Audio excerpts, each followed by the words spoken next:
What's up, everybody? Going to be a short stream tonight, as always. It's pretty late, but thank you for joining. We'll get started here in a moment.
All right, I think let's just go ahead and get started because it is a little late.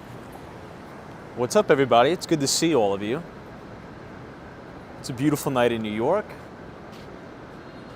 Currently standing outside the office as well as 432 Park Avenue. Trust everyone's well on this late night in New York City. I see Hawaii. What's up? West Southern. Cheers to you. Thanks for joining us. Cape Cod, Sarah. DM Mets Midwest. This is Hey Tom, looking forward to your thoughts on the spaces with Elon Musk and President Trump. UniJ23, what is going on? Alan. Yeah, I thought it was a really, really good, I thought it was an awesome interview. Now, it really wasn't like, I think the reason why I liked it so much is because it really wasn't an interview at all. It was just kind of a conversation. And that's really the main reason why we're late tonight, is because I was in the office watching that. But I thought it was good. UniJ23, cheers. How many of you saw or at least were attempting to see? It says my internet's no good. Let me see.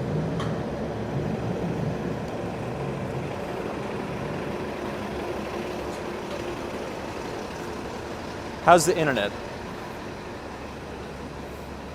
It says transmission is unstable. Has been quite windy. Yeah, 3T3, it was like two dudes talking over scotch. Yeah, it was just a normal conversation. I think, and again, I'm going to try to keep this not too political, if it's possible, but I'm more interested in kind of discussing and talking about the medium of exchange. I really do think that is the new and more efficient way of communication, I think. The biggest takeaway that I have from the Donald Trump, Elon Musk, I'm just gonna call it a conversation, because that's really what it was. It really wasn't an interview. It was just, it felt like we were just listening in on their phone call. It felt like Elon Musk picked up the phone, called Trump, and had a conversation. Now, you may not agree with anything that was said, right? You may have listened to it and you're like, I don't agree with any of that. That's fine. That's fine. We could all have differing political opinions. I think what's most important and the biggest takeaway from that is that legacy media is just totally 100% dead. It's done. When you watch these interviews on 60 Minutes, Fox News, CNN, and then when you listen to something like that, you know, unedited, unscripted, really uncut, I mean, you almost can't go back to the latter, right? You can't go back to watching a scripted, chopped up, hyper edited Fox News interview or CNN interview or 60 Minutes interview. And I think that really humanizes people, number one, but number two, provides more transparency. And particularly when you're talking about the President of the United States, I think the American people deserve transparency and not having people just, it feels like nowadays, particularly in politics, you only hear from our politicians through their media people or the media team, right? Instead of, hey, quickly jump on this Twitter space for going over 3 hours and just, shooting the breeze with somebody. So it was awesome. It was really, really awesome. And I hope, and I think it would be great for the American people if, other politicians would do that. I think that's what the American people deserve. I mean, I would tune into Twitter Spaces with Joe Biden. I would tune into a Twitter Spaces. Well, I guess Joe Biden's out of the picture now. Kamala Harris, totally. I don't think she would do it. I hope she does. But it's just, I mean, that's the new wave of media, totally, after watching that. Any thoughts? Who agrees, disagrees? Hey, Jay is here, says hello, Tom, late night, happy to see you. I'm happy to see you too. Right here on 59th Street, outside of the Apple store here on 5th Avenue.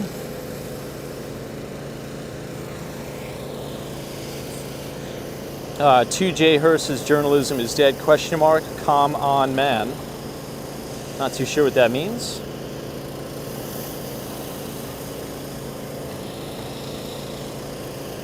Shannon says Twitter had difficulties hosting it, but I agree. Yeah, apparently there was a big DDoS attack.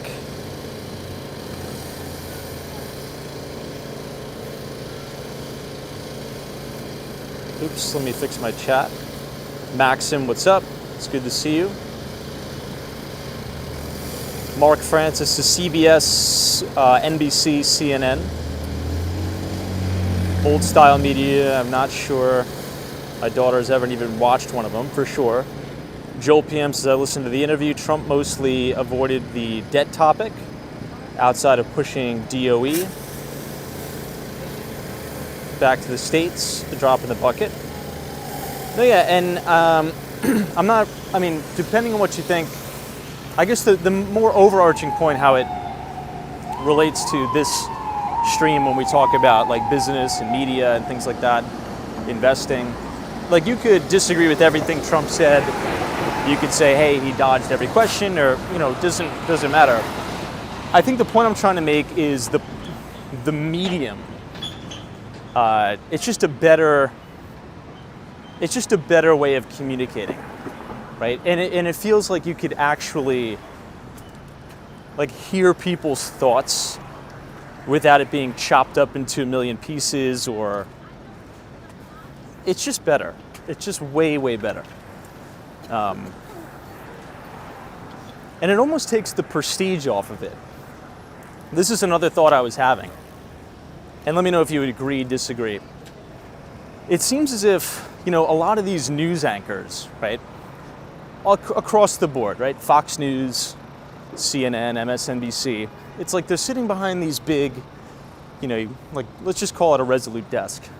And they think they're, holier than thou. I'm wearing a nice suit and I'm presenting you the news, and this is the way you need to interpret the news. And now anybody could be a journalist, right? So it's kind of like you're taking the prestige away and the power away from a very, very select few media executives, and you're just giving it back to everybody else, right?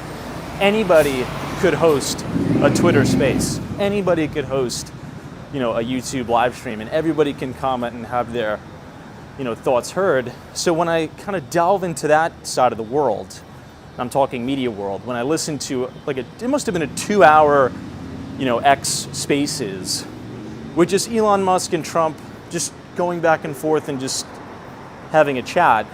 And then if I turn on Fox News, I'm like, I can't watch this stuff. If I turn on CNN, I'm like, I can't watch this. This is obvious brainwashing. It's just so totally brainwashing from the legacy media and the new wave media. Like if you turn on CNN or MSNBC, it's almost like they're in synchronization. It's the same news reel played over and over and over with the same 3 or 4 persuasive words of the day, right? The new word of the day on the left side of the aisle is weird. It's just like, these guys are weird, these guys are weird, programming. And then obviously on the other side of the aisle, if you turn on Fox News, it's the sky is falling, get out of major cities, New York City is going to hell, danger, danger, danger. Granted, Fox News does their broadcast in New York City. They could do it from Florida. They could do it from Texas. They don't. They do it right from 6th Avenue. So, I don't know. I think it's an interesting thing to think about. Taking it a step further as you think about capital allocation. Legacy media is totally dead. I think you're going to see this acceleration towards platforms like X, towards platforms like YouTube, obviously parent company Alphabet, Meta. Those are the winners, right? So you feed the money to the winners and you take the losers out back and put them down.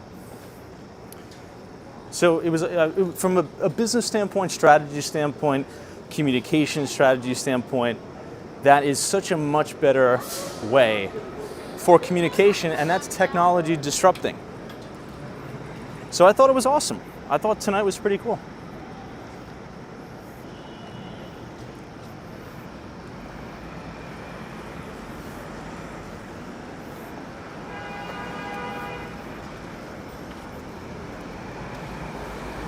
All right, here we are in Central Park, and you have this pretty cool view looking right down 6th.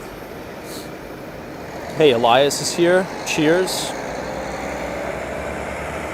Jackass says, I agree with you about legacy media, but the problem is that independent media is even worse than legacy media. I don't think so, because independent media, think about it as like a distributed ledger system. Jackass, you tomorrow could write your opinions on a topic on Substack and publish it, or make a video, put it out on YouTube, or start your own Twitter space.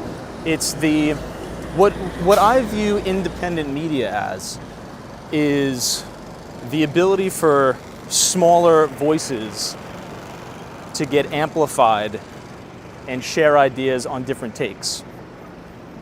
With legacy media, traditional media, and if you watch and audit both sides of the aisle, right, like an MSNBC, CNN, it's very, very similar script, talking points, and that is a form of brainwashing. It's the same thing on the right?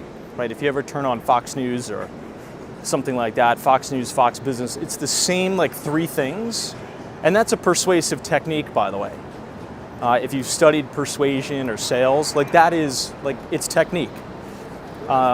You rally the masses around a handful of very, very easy to understand, dumbed down things, and then you hammer them relentlessly on them.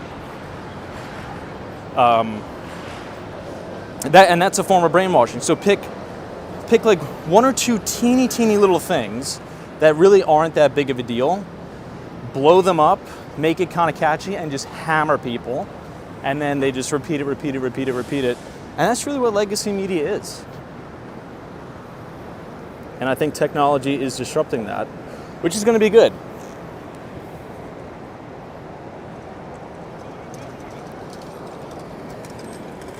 Hey, what's up, Dwayne? Says, do you think there will be other apps that would take over things like X? I think there's many different platforms.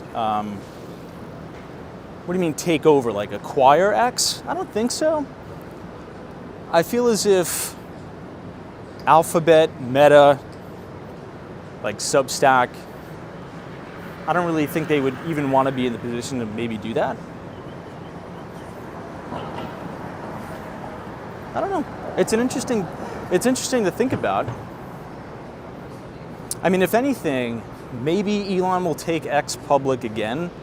I just don't know if they're at the financial level to do that, or even if there's any interest to do that.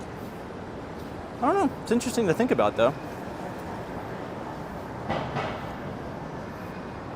Now, what could have made that spaces a little bit better? I think questions from the audience. Now, that may have turned into a total calamity, right? Because you might have had trolls, you know, just screaming random profanities. But how cool would that be, right? If you could have, oh, look at this.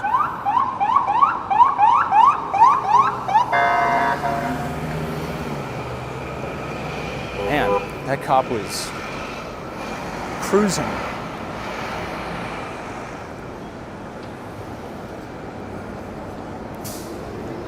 Now, how cool would it be if Elon opened it up to the audience to take questions from the audience, right?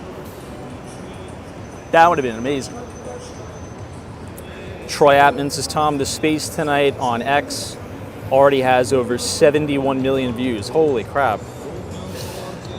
Well, I think there was like 950,000 concurrent viewers, which is insane for a live broadcast. I think we may have hit 1 million concurrent listeners, I think, at one point in the stream. Hey, WM, what's up? Just appreciate your real talk on these subjects. Thank you so much. Appreciate you tuning in, even though it's almost midnight. But yeah, I think it was awesome. I think tonight was very, very encouraging for the future of technology. Hey, Hawaii, what's up? John G says the new company will be called X Marks the Spot. Indeed, Jefferson says that's insane. What just 2 or 3 years of hard working can take you. Yeah, and yeah, for sure. Sorry, I usually don't carry my briefcase, so it's hard for me to scroll the questions. Or the, what's it called? The chat. Daytona Gal, cheers. Lark Bark says independent media is far much better. For instance, a gentleman by the name of Glenn Greenwald has done a tremendous job. I'm not too sure. I'll have to take a look at that. I don't know who Glenn Greenwald is. But yeah, the way I think about independent media is just, it's really just the internet, right? If we really want to boil it down to like a simple concept, it's just the internet, like where people can write articles and just publish them.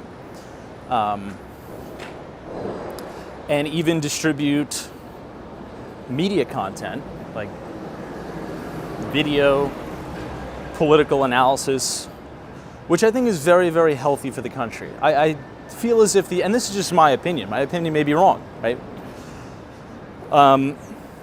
But I don't think it's healthy when you have 4 organizations just controlling the narrative, right? Because back in the day, like I even remember, people would just sit in front of their TVs and just binge the O'Reilly Factor, right? And they would think like the sky is falling, right? Or on the other hand, they would binge CNN, whoever the late night host of CNN was, or MSNBC. So you're getting all of your narrative, right, from 3 stations with no different variety. Now, the legacy media companies really, really need to compete because you can go to 50 different other journalists or broadcasters who have 50 million different guests on, with each of them having a different take on everything, right? Which is great. And you could, kind of give pushback in real time. If you have like a very buttoned up interview on 60 Minutes, there's no pushback. It's just like chopped up. It plays into the advertisers. Like I think a good example, and I don't know, I think Elon will probably post the conversation on X. I think it may take a little bit for the conversation to be posted, but like there's real like banter back and forth, right? Like if Trump says something super exaggerated, like, you won't be able to go to the Fukushima site for 3,000 years. Elon's like, yeah, no, that's actually not true. It's actually not as bad as it is because this is the reason why. Or, when they're talking about climate change, Elon is like, no, well, here's actually the real deal about climate change.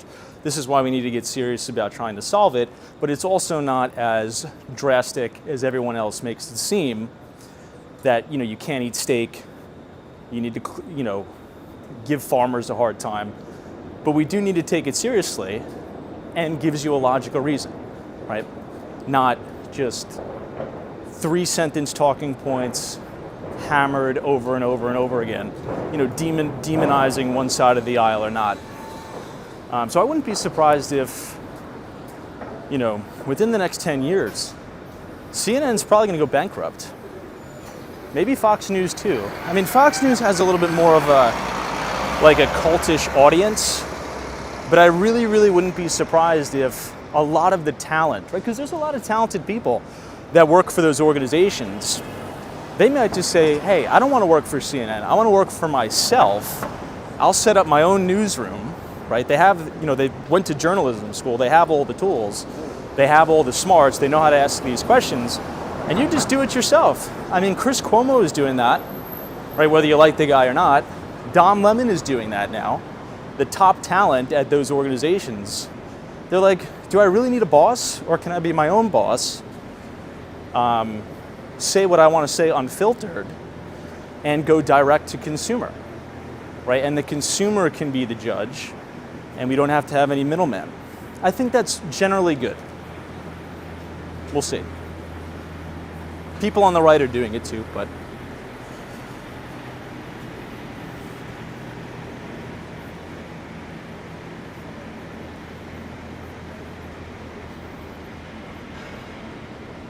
this is 217 Central Park Tower. Now the real question is, as it relates to business and stocks, how is this going to impact the future of advertising? Well, I think we've already seen the future of advertising. This building looks amazing at night. This thing is crazy.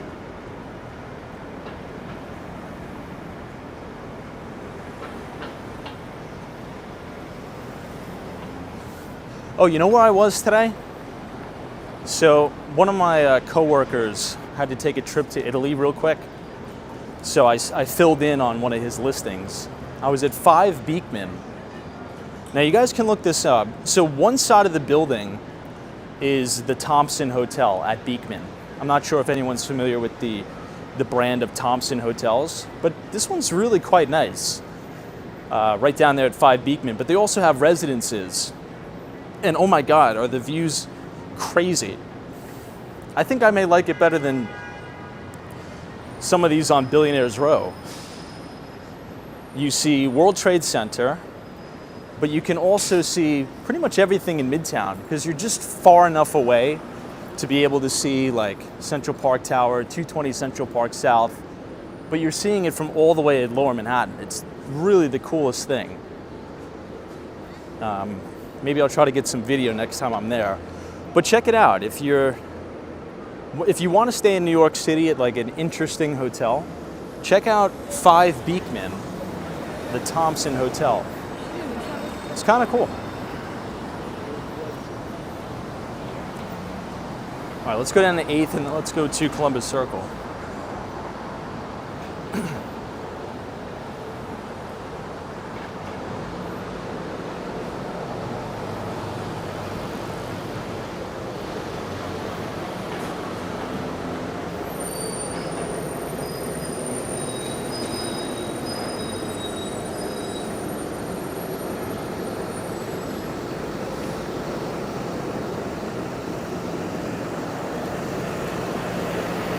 Steph UF.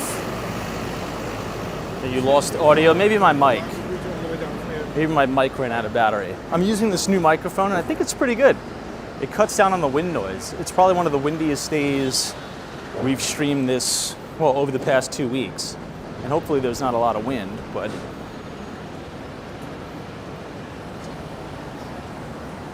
hey, what's up, Joe E?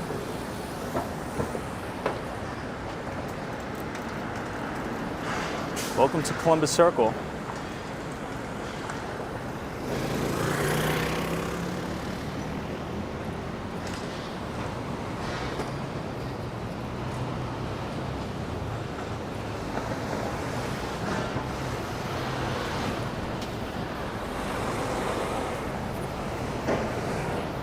looks like they're setting up scaffolding.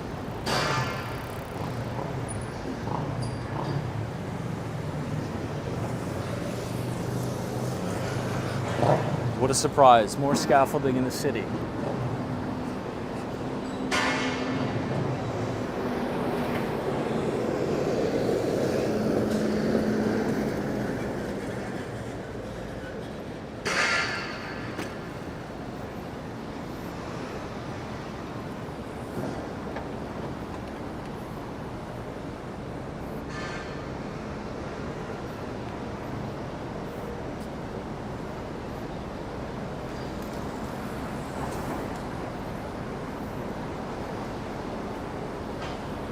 This is one of the entrances to 59th Street, Columbus Circle. This used to be not so good, but they actually cleaned it up.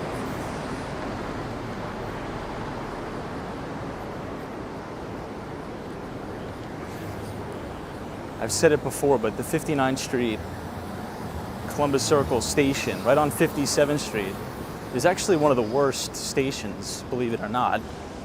And that's the station closest to Billionaires Row. But the city is in progress of cleaning it up. At least so it seems.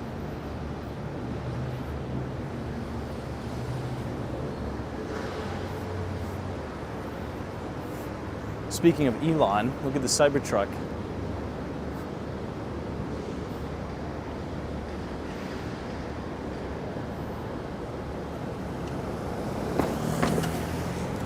MD bad says bad isn't dangerous. I wouldn't say dangerous.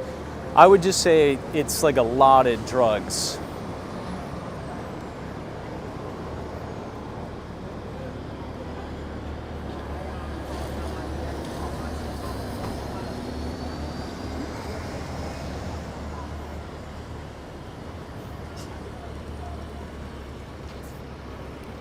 I love the look of that. Yeah, so I wouldn't say dangerous. I'd say there's usually a lot of homeless hanging out there, particularly at night.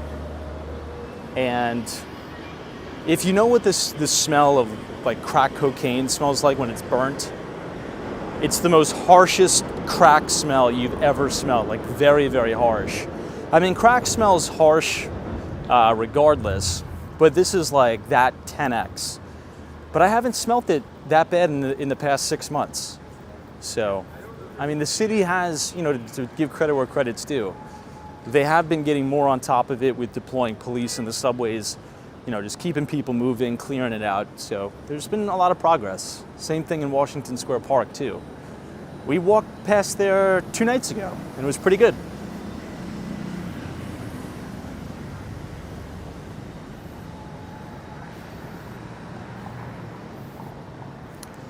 Timothy James has really enjoyed your Hudson Yards walk. The Hudson Yards is really a spectacular place. I think I'm gonna refilm that one though, because when I filmed it, it was kind of like a dreary, cloudy day. Even though I thought I captured, in the general sense, Hudson Yards pretty well. It just looks so much better when the weather's nice. And at the time when I filmed it, they closed the High Line. So if you go to, I think it's like maybe the 30-minute mark in the video, it's going to be past the Shed. So if you're standing at the Shed, that's in front of the main entrance to SAP, L'Oreal, and Boston Consulting Group, you actually have a really nice access point to the High Line. And that'll loop you all the way around by the Whole Foods. But that was closed, unfortunately. But yeah, the Hudson Yards is unbelievable. The way I can describe it is it's a city within New York City. Like if you took the Hudson Yards and plopped it in the middle of America somewhere, that could quite literally be its own city. Obviously it was done by Related Group. They did a fantastic job on it. And you're starting to see a lot of businesses leave parts of New York like Park Avenue, cancel their leases and move into the Hudson Yards. We have BlackRock, which is at 50 Hudson Yards. I'd say the most notable one that's been in the news lately is the brand new Pfizer headquarters for New York City is also in the Hudson Yards. They used to be on 42nd Street. They moved out, moved into the Hudson Yards, and the old Pfizer building on 42nd is now going to be the largest office to residential conversion, not only in New York City, but in the entire United States. It's going to beat out One Wall Street as the largest office to residential conversion. Now, the good news about this is much of the new project is going to be non-luxurious, more skewed to affordability. So they're not going to be like ridiculous rents, which is good. That's one of the things that we need in New York City is more supply, so people can actually afford, a place to live that's not going to be like $7,000 a month. So that's coming right to 42nd Street, quite literally next to the Chrysler Building. The only downside, I'll say, and I said this in the video, speaking of very expensive apartments, this is 15 Central Park West. The only downside about the Hudson Yards is the wind. It's so windy all year round. I wonder if they could prevent that somehow. Obviously, probably not. But the wind is just like unrelenting. It almost makes it, I'm gonna sound, over the top.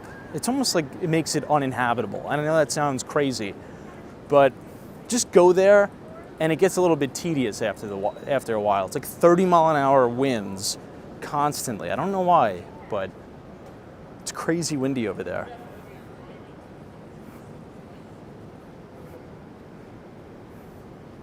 Hey, what's up, D? Always a pleasure to see you.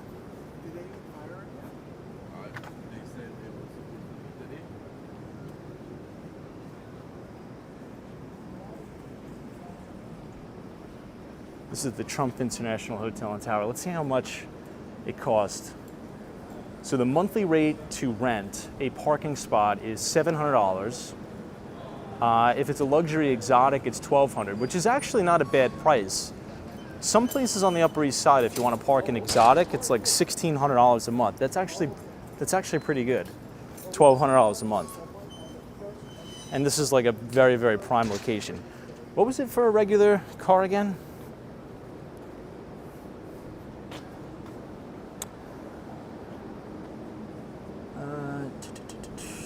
$700. That's also a very good price for a regular sedan. To be right here at Columbus Circle, $700 a month. It's actually pretty good.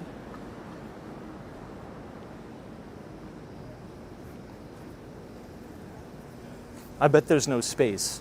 I bet almost all of it's taken up. Dwayne says, do I think housing prices will peak and then go down again? Well, they're currently going down. Speaking of an exotic vehicle, look at this. This is a pretty nice Ferrari.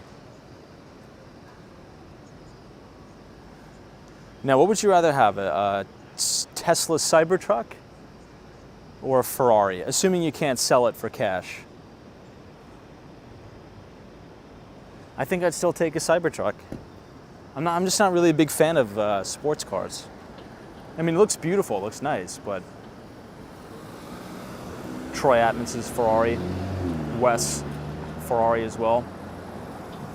How much do you think this car costs in particular for all of our auto enthusiasts in the chat? You think that car's over $200,000 if you wanted to buy that?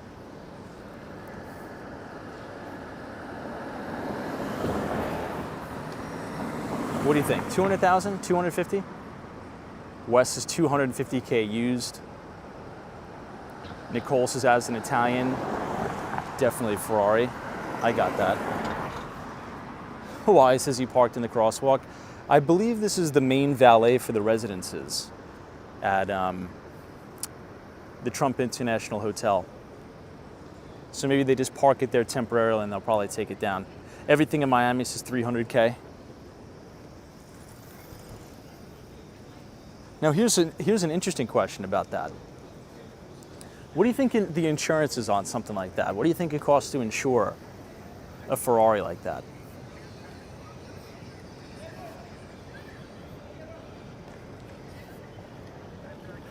Chuck says it should be towed. It's parked illegally. I think it's allocated towards the valet. They'll probably move it soon.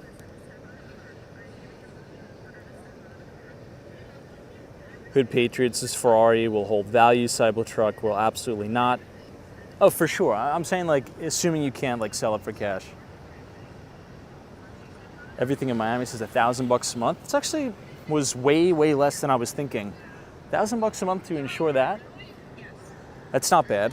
Because think about it like this, right? If the car, I mean, we had answers in the chat from $250,000 to $700,000 for that car. Let's just meet in the middle somewhere and say that car is worth 400 grand, right?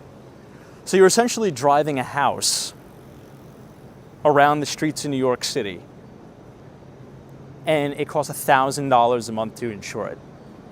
That's amazing. I mean, there's homeowners insurance policies on a $400,000 house could be more than that.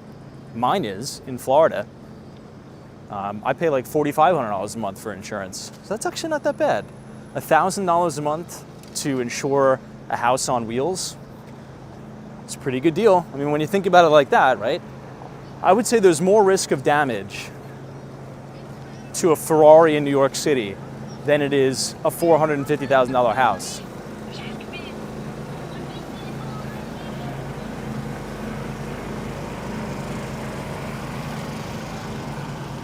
That's true. 2J Hearst is the Cybertruck will definitely not be going up in price.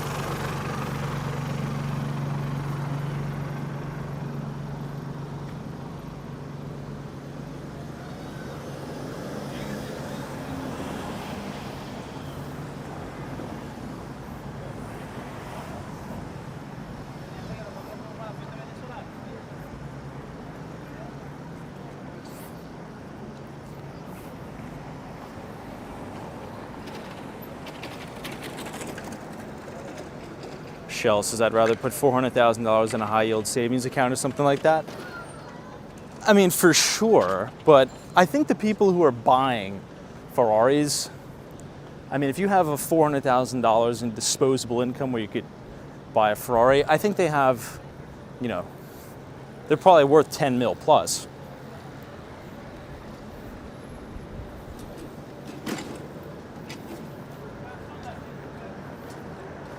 Hey, Angel says, hey, Tomas, how are you last year? You were there, you're from Chicago, awesome. That's another place on my bucket list too. Check out Chicago. Oh, you know what just popped into my head, which was interesting from that conversation with former President Trump and Elon Musk? Elon claims that the vast majority of power generation is going to come from solar. And he says you're going to need extreme amounts of battery storage capability, because obviously the sun is not out at night. So he thinks we're going to generate the vast majority of our power from solar, and we're going to need incredible battery storage capabilities to, obviously once we produce the energy, how do we store the energy for later? He thinks that's going to be all battery technology. So if that's the case, anyone have any interesting battery companies we should look at? That could be an interesting play. I would just say Tesla. I think that side of the business is really growing too.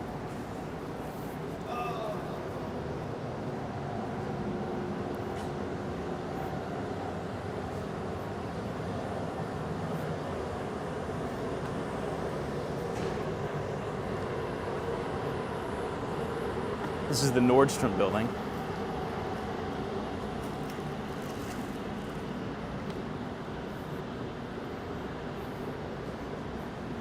Joel PM says Enphase Energy. So we got Tesla, we got Enphase. Now I'm not recommending to buy these. I have to look at all the earnings and stuff like that, but it'd be interesting to make a list and then, watch the the financials of the companies. I think another one may be called Plug Power, PLUG. Don't they do battery storage technology? I forget.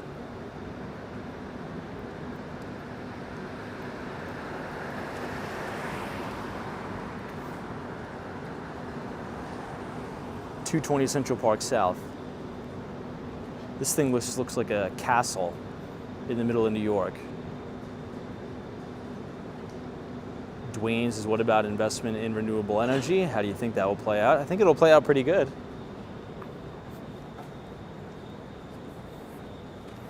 You know, that was a big conversation, or a big part of the conversation on the X Spaces Trump-Elon, talking about the overall concept of climate change, talking about the oil and gas industry, talking about the solar industry, and renewable energies in a sustainable way.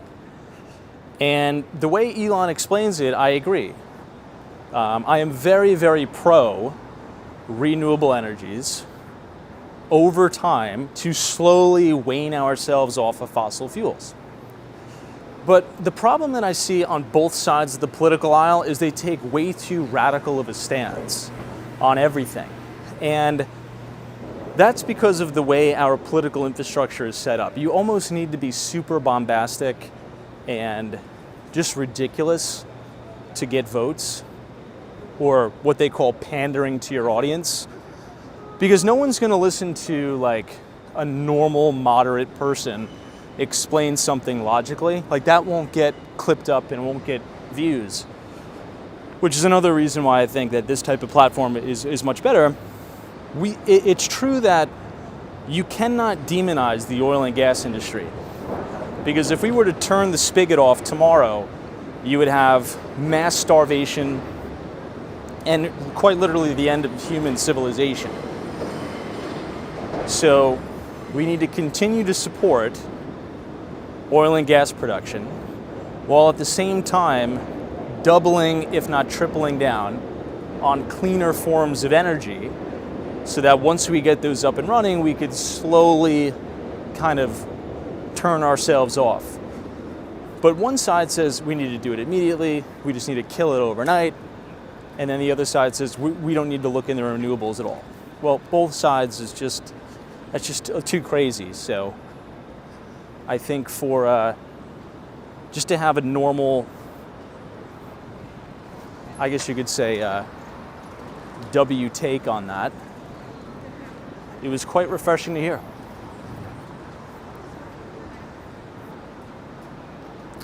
Andrew says, but Trump wants to drill, baby, drill. Indeed. Now, the logic behind that is, again, and watch the Twitter Spaces. I would highly encourage you to watch the Twitter Spaces, because we have so much liquid gold here in the United States, we don't need to be buying it from other places. And the big problem is there's a lot of governments over the world, a lot of countries that sell oil and gas that are not necessarily the best friends of the United States. So would you rather have those other countries purchasing their oil from America and us making money for it while we're investing in renewable energies and slowly working our way off of fossil fuels? Or would you rather have the latter, where the world is buying their oil and gas off of evil dictators, making them rich, and we put ourselves at an economic disadvantage, right? So that is kind of what, and I've really been beating that drum forever, but nobody really seems to listen, because, you know, one side of the aisle demonizes the other, calling them climate change deniers and all this crazy stuff. And then you have the other side saying, oh, well, if it's a scam, it doesn't exist. And then you really get nowhere. So I think you need a deal maker to be able to present the argument rationally. It just seems like over the last 10 years, a lot of that has been lost. I don't know.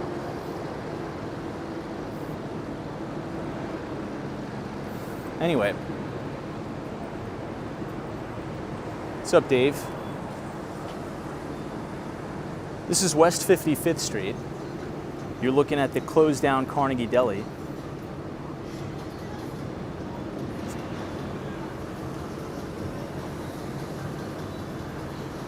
which is another sad travesty to happen in New York. Hopefully Katz's never closes. Now, I think I told you about this. They closed down the Carnegie Deli because they raised the rent so high to where they couldn't afford the rent. And now the whole building's abandoned and it looks horrible. So it seems to be a lose-lose for everyone. It seemed to be a lose-lose for the landlord, right? They have no paying tenant, and their building is now condemned. And now New York has no more Carnegie Deli. I think the whole building is blown out.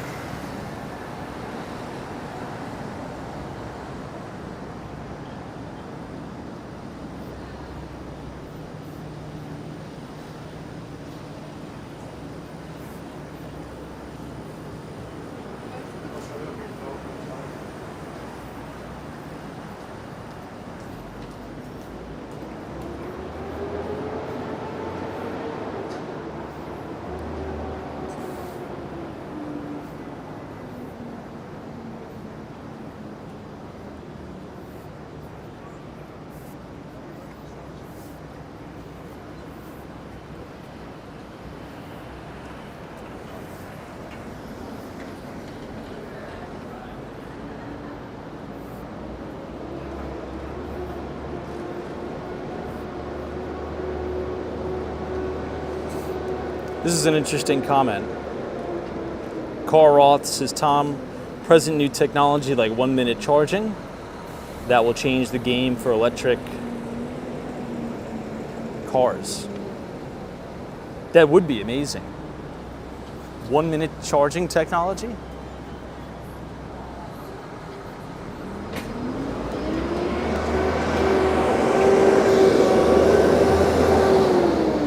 Hey, what's up, Mark? So if they had charged the deli the normal rent, would the owner have been able to hold on to the building? That I don't know. I think there's a lot more to this story than meets the eye. Maybe they just thought that they could have got another tenant. I really don't know. Or maybe they were in financial trouble the building before. I'm not quite sure, but it seems a little bit peculiar because, I mean, that building looks like it's been abandoned for years. I don't think there's any tenants on the top floors either. Who knows, maybe they're eyeing some sort of a deal where they buy out the two buildings on the corner somehow and then maybe build apartments or something, but it's very strange and awkward to have. I mean, granted, this is 7th Avenue, right? I mean, this is coming right from Carnegie Hall. This is like some of the most iconic New York City real estate, all the way down 7th, right into Times Square. So it's really awkward to have just like one random abandoned building that's like a low-rise pre-war building. Who knows, maybe they'll figure out something to do with it. Maybe they'll sell it off to a developer. I just don't know if they're able to build high. I got to see what the air rights will allow. That's something in New York that a lot of people sometimes don't understand. They think like, oh, well, if the building's abandoned, why doesn't somebody just buy it? Well, there may be a lot of restrictions on the land. There may be some zoning restrictions. There may be a restriction on what they can build, as well as how high you can build. Sometimes they just don't have the air rights to build that high. So maybe the deal wouldn't be lucrative for those developers. Who knows? I'll have to look into it. It's a good question. I mean, I think even this bar closed down too, right here on 7th and 52nd. I mean, it looks pretty closed down.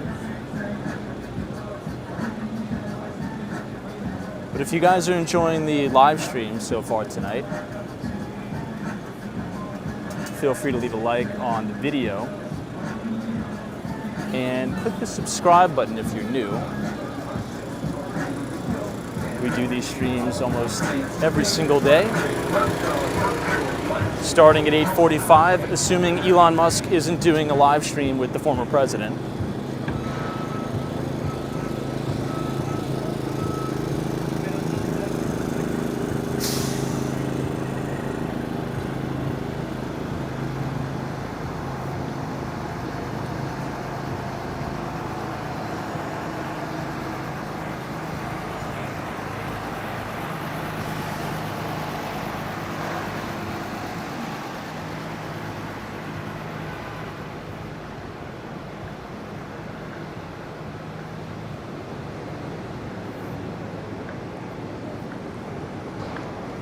The main lobby of BNP Paribas is really impressive.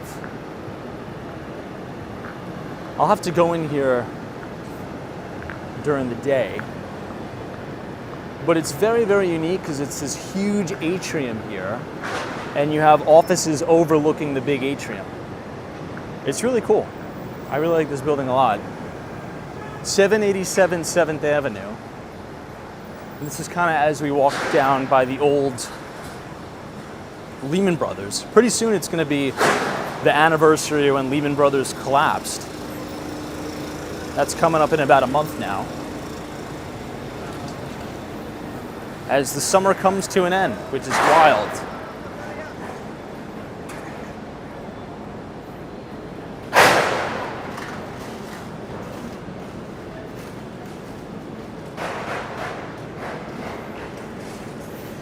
Well, everyone, it's getting late. I think it's almost midnight now. I just wanted to pop on tonight to say hello, to have a quick chat about that conversation, talk about the future of media, broadcast, and investing. But we should be on time tomorrow, 8:45. I want to get you guys down to Tribeca. We'll explore Soho and maybe even a little bit of Lower Manhattan. So, short stream tonight. We'll be back tomorrow, regular time. If you want to join us tomorrow, subscribe to the channel. But until then, have a wonderful night and have a very happy Tuesday. So thank you, Joe Driver, Everything in Miami. Thanks so much. Mark Francis 786. Angel, Austin City Limits. John G, Hawaii, Unij 23. Always a bull market somewhere. You just need to know where to look. Western Mass Dave, Steve. See you guys tomorrow. Take care.